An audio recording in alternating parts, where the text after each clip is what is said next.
Hello everyone, my self doctor Pawanpreet Kaur. जैसे कि सबने देखा होगा, कल एनटीए ने पब्लिक नोटिस जो है वो रिलीज़ कर दिया है फॉर एआईपीजेड, जिसमें उन्होंने क्या क्या इन्फॉर्मेशन दी है। अभी फर्स्ट इसकी जो एग्जामिनेशन फॉर्म फिलिंग है वो स्टार्ट हो चुकी है। उसका टाइम पीरियड क्या है, 16 अप्रैल टू 16 मई। जो करेक्शन विंडो है उसमें कब से खुलेगी, 17 टू 19 मई तक करेक्शन विंडो ओपन रहेगी। नेक्स्ट जो उन्होंने बताया कि 20 जून तक वो एग्जामिनेशन सिटी का तुम्हें बता देंगे कि किस सिटी में तुम्हारा एग्जाम होने वाला है, ताकि तुम अपनी जर्नी उस हिसाब से प्लान कर पाओ। जो एडमिट कार्ड है वो 2 जुलाई तक आ जाएंगे। मेन जो 6 जुलाई को है तुम्हारा एआईपीजेट एग्जाम।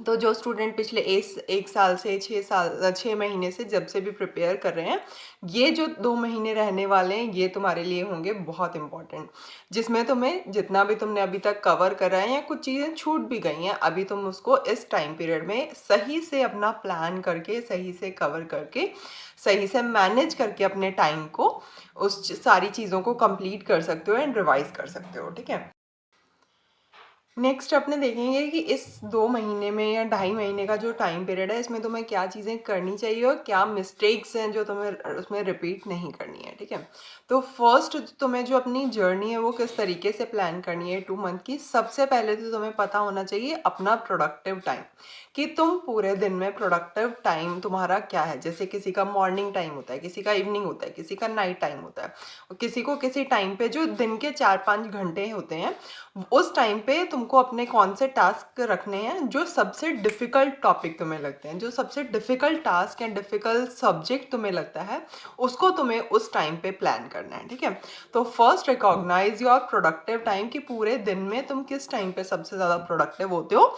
उस टाइम पे तुम अपने जो भी सब्जेक्ट तुम्हें थोड़े टफ लगते हैं, जिसके क्वेश्चन सॉल्विंग तुम्हें थोड़ी टफ लगती है, उस टाइम पीरियड में उस टॉपिक को या उस सब्जेक्ट को रखो। ठीक है, और ऐसा नहीं करना है कि 3-4 आवर्स जो भी तुम्हारा प्रोडक्टिव टाइम है उसमें सिर्फ एक ही सब्जेक्ट पढ़ते रहो।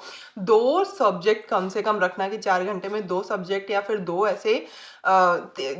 सब्जेक्ट, या फिर 2 सब्जेक्ट के 6-7 टॉपिक ऐसे जो तुम उन 4 घंटों में कवर कर ले जाओ। ठीक है, नेक्स्ट जो बाकी टाइम पीरियड बचेगा उसको भी मैनेज करना है, प्रॉपर बांट के ही चलना है उसमें भी, कि इतने 1 घंटे में ये वाला सब्जेक्ट करूँगा, 1 घंटे में ये वाला सब्जेक्ट करूँगा।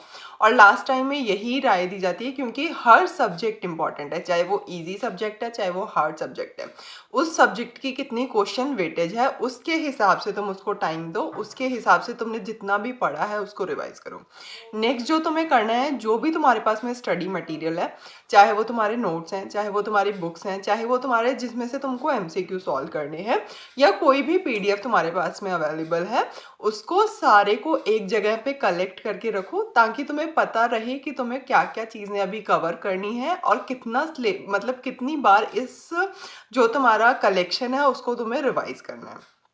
ठीक है, नेक्स्ट जो तुम्हें इंपॉर्टेंट चीज़ यहाँ पे करनी है, दैट इज टाइम लिमिट से चलना है। अब हर चीज़, एक तो इम्पॉर्टेंट है कि आप डेली क्वेश्चन सॉल्व करो, कम से कम 500 तो मैं बहुत मिनिमम बोल रही हूँ, वरना इस टाइम पीरियड तक आते आते बच्चे जो है 15 to 2000 क्वेश्चन डेली सॉल्व करते हैं। लेकिन अगर तुम्हारी क्वेश्चन सॉल्विंग की प्रैक्टिस नहीं है, तुमने अभी तक 100 या 50 क्वेश्चन ही सॉल्व करे थे, तो एटलीस्ट अब उसको 500 तक लेके जाओ, क्योंकि अल्टीमेट एम तुम्हारा क्या है, उसमें से तुम्हें क्वेश्चन निकालने हैं। तो वो जो चीज़ है वो तुम्हें प्रैक्टिस से ही आएगी। तो डेली के अगर 500 क्वेश्चन भी अभी इन 2 मंथ्स के लिए तुम कर ले गए ना, तो तुम्हारी प्रैक्टिस हो जाएगी, तुम्हारा स्पीड अप हो जाएगा। तो एग्जाम टाइम में तुम्हें स्पीड में कोई दिक्कत नहीं आएगी। वरना क्या होता है, अपनों ने थ्योरी पढ़ी, उसकी क्वेश्चन सॉल्विंग प्रैक्टिस नहीं करी, तो फिर वो टाइम ज़्यादा ले जाता है हर क्वेश्चन को सॉल्व करने में। डेली के 500 भी डेली अगर कर लोगे एंड उनको रिवाइज कर लोगे एक बार, तो क्या हो जाएगा, तुम्हारा स्पीड सेट हो जाएगा, तुम्हारा क्वेश्चन का माइंडसेट सेट हो जाएगा। ठीक है, तो अभी भी लेट नहीं हुआ है, अभी भी तुम अपने क्वेश्चन सॉल्विंग जो है आज से ही शुरू कर सकते हो डेली, लेकिन उसका लिमिट रखना है। जैसे अगर अपने एआईपीजेड का बात करें तो वो 120 क्वेश्चन का होता है। ठीक है, तो हर 120 क्वेश्चन के सेट के लिए सिर्फ 90 मिनट्स दो। ठीक है, उस टाइम पे तुम्हारे पास में जो टाइम है थोड़ा और ज़्यादा होता है, लेकिन अभी तुम क्या करना है, सिर्फ हर 120 क्वेश्चन के लिए तुमने 90 मिनट देने हैं, ताकि तुम्हारा एक टाइम लिमिट सेट हो जाए, तुम्हारा एक सर्कल सेट हो जाए टाइम का। ठीक है, तो जितना भी एमसीक्यू करो हमेशा टाइम लिमिट के साथ करो।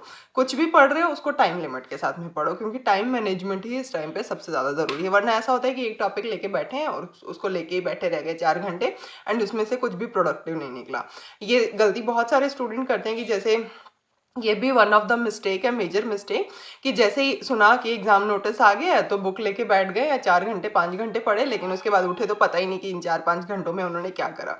तो प्लानिंग करना बहुत ज़रूरी है, प्लानिंग विद टाइम लिमिट, की इस प्लान को हम इस तरीके से फॉलो करेंगे, इतने टाइम में हम ये चीज़ कवर करेंगे, इतने में हम ये करेंगे, इतने में हम इतने क्वेश्चंस कवर करेंगे। ये बहुत इंपॉर्टेंट रहती है, ठीक है। नेक्स्ट जो तुम्हें करना है, डेली अपना ऑर्गेनाइज करना है टेबल, जहाँ पे भी तुम, जो भी तुम्हारा स्टडी एनवायरनमेंट है, जिस रूम में तुम पढ़ रहे हो, जिस डेस्क पे तुम बैठ के पढ़ रहे हो, अगर लाइब्रेरी जा रहे हो तो मतलब जितनी भी तुम्हें बुक्स रखनी है अपने आसपास या अपने आसपास का स्टडी एनवायरनमेंट है उसको हमेशा ऑर्गेनाइज रखना है।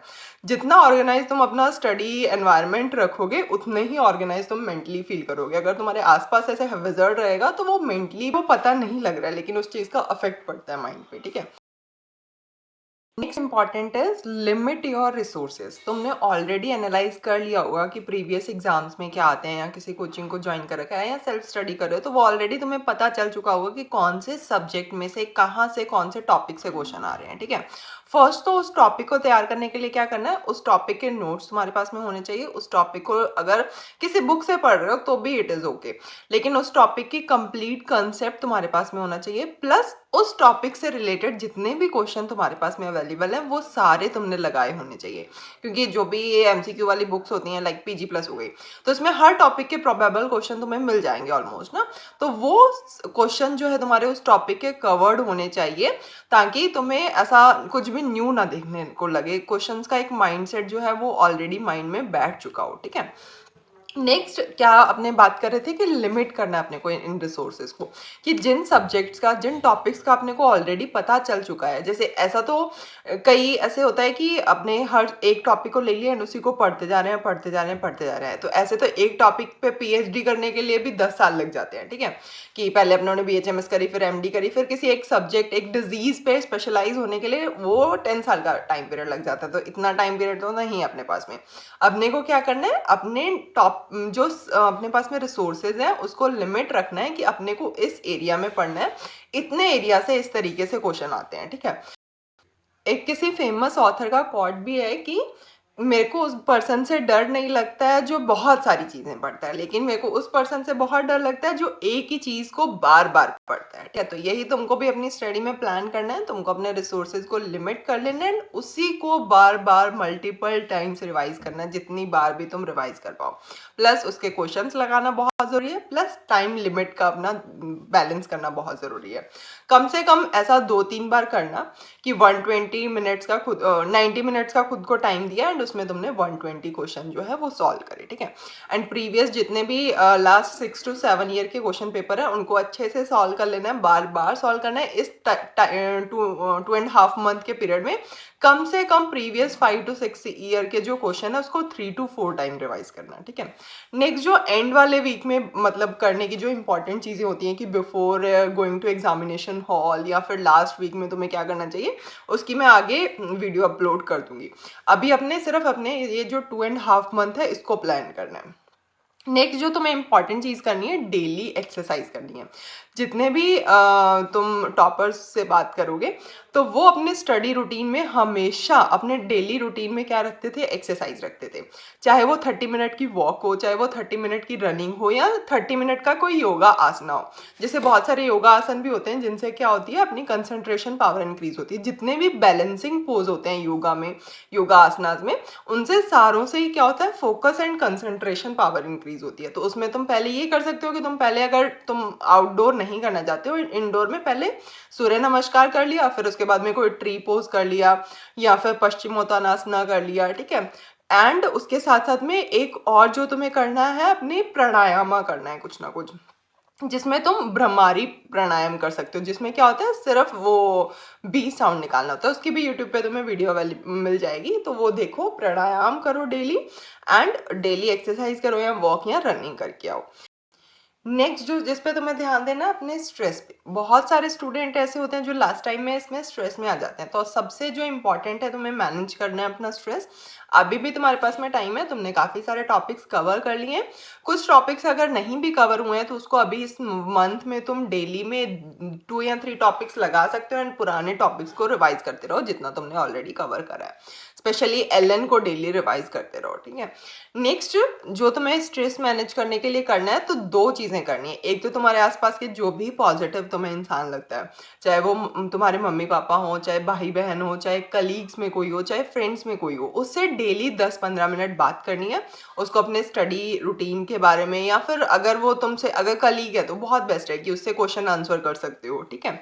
उससे तुम्हारे एक वो बैलेंस बना रहेगा। नेक्स्ट जो तुम्हें करना है नेगेटिविटी को कट करना है। नेगेटिविटी को जैसे कि सोशल मीडिया पे अपने फ्रेंड्स को देख लेते हैं कि अरे वो तो घूमने जा रहे हैं, वो तो ये कर रहे हैं, या फिर कोई ऐसे लोग जो तुम्हें बोल रहे हो कि तुमसे तो नहीं होगा, ये तो ऐसे ही है, इसमें कहाँ ही किसी का होता है, इस तरीके से। तो नेगेटिविटी लेवल को कट करना है, चाहे वो सोशल मीडिया को कट करो, चाहे ऐसे फ्रेंड्स को जो तुम्हारे लिए अच्छे नहीं हैं, जो तुम्हारे लिए बुरा बोलते हैं, जो तुम्हें मोटिवेट करते हैं, तो ऐसे फ्रेंड्स को कट डाउन कर दो।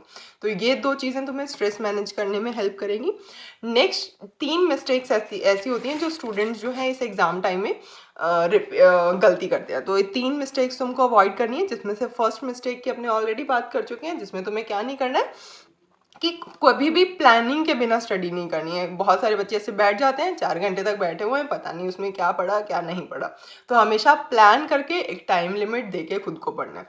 सेकंड चीज़, तुम्हें सेकंड मिस्टेक ये नहीं करनी है कि किसी भी, जैसे तुम्हें कोई ईजी सब्जेक्ट लगता है, जैसे मुझे ऑर्गन बहुत ईजी लगता था, तो कोई ऐसा नहीं है कि जो तुम्हें सब्जेक्ट ईजी, एनाटॉमी मुझे ईजी लगता था, तो ऐसा नहीं करना है कि जो तुम्हें ईजी लग रहा है उसको बार बार रिवाइज कर रहे हो, जो हार्ड है उसको छोड़ते जा रहे हो, छोड़ते जा रहे हो, छोड़ते जा रहे हो। तो it is high peak time कि जो तुम्हारे वीक सब्जेक्ट हैं, जिसमें तुम्हें डर लगता है, जो तुम्हें हार्ड लगते हैं, उन पे काम करो। एंड उन पे भी काम कब करना है, जब तुम्हारा दिन का सबसे प्रोडक्टिव टाइम है, ठीक है। तो ये मिस्टेक बिल्कुल भी नहीं करनी है कि खाली बैठे हुए हैं, पढ़ तो रहे ही हैं, लेकिन जो हमने पढ़ा हुआ है उसी को ही बहुत बार रिवाइज कर लिया हमने, जो हमें ईजी लगता है उसी को ही पढ़ रहे हैं।